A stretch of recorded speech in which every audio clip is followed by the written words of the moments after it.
Being a canine handler and being part of our canine program is extremely rewarding. One handler is assigned one dog, and they are certified together as a team.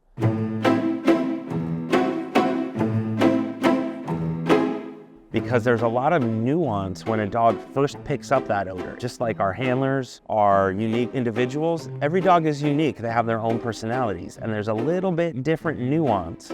It might be just a little bit of change in the ears, increase in speed of the tail wagging, a head turn. It might be something as subtle as breathing through the nose as opposed to an open mouth. That handler can read that in their specific dog that they're certified to be with, and giving your dog the freedom to go work that odor and putting them in a position for success to find it.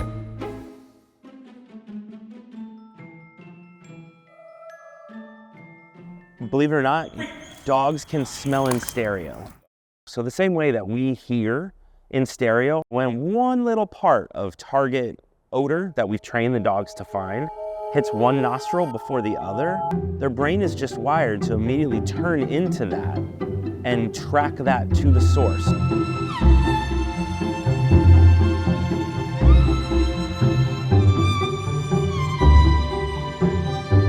All canines, they can smell down to 1 part per quadrillion. So I'm bad at math.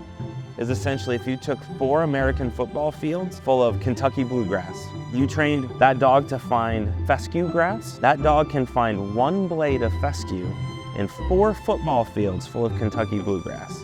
That is how good their olfactory capabilities are. The canine's nose is still king. There's no technology that can replicate what a dog can do as efficiently, as accurately, and tracking it to source than a dog's nose.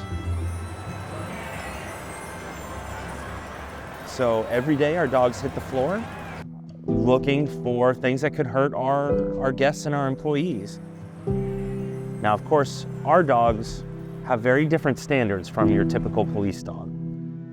They need to be the best of the best at what they do detection-wise, but we also interact with guests. So for many dogs, it can be stressful walking through crowds. We still need to be able to do our patrols and make sure that our dogs are sniffing, again, pretty much every square inch of this property. There's a socialization that the dog has to be able to do on top of their detection capabilities. And that takes a little bit of work. That takes a unique dog. So our selection process is much more in-depth, much more detailed than your traditional police selection process.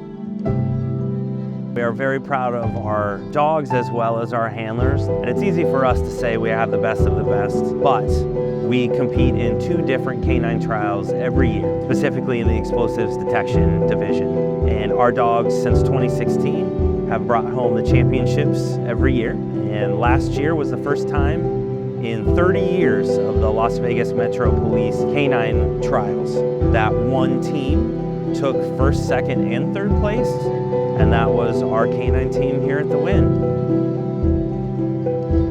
It's very important for our dogs to be a dog. We ask a lot of them. All of our dogs get at least 4 breaks a day just to go be a dog, to bark at a bird, to stretch, run around. Just like the handlers, they deserve their days off as well, and they deserve to have play times and be able to run around. There are times you may see them out here on the golf course playing a little fetch and enjoying the beauty that we have here on property, because it's important for them to be a dog.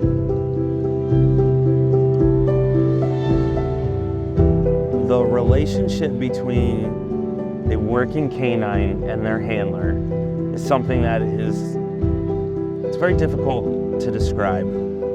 As handlers, we spend more time with our dogs than we do our actual families. We love them, but of course we train hard with them, and we have a job to do. And that really brings a unique relationship between handler and dog. I can tell you from experience, when we're not at work, even on our days off, we're thinking about our dogs and wondering what they're doing and how they're doing. So that relationship is something that is extremely special and hard to replicate.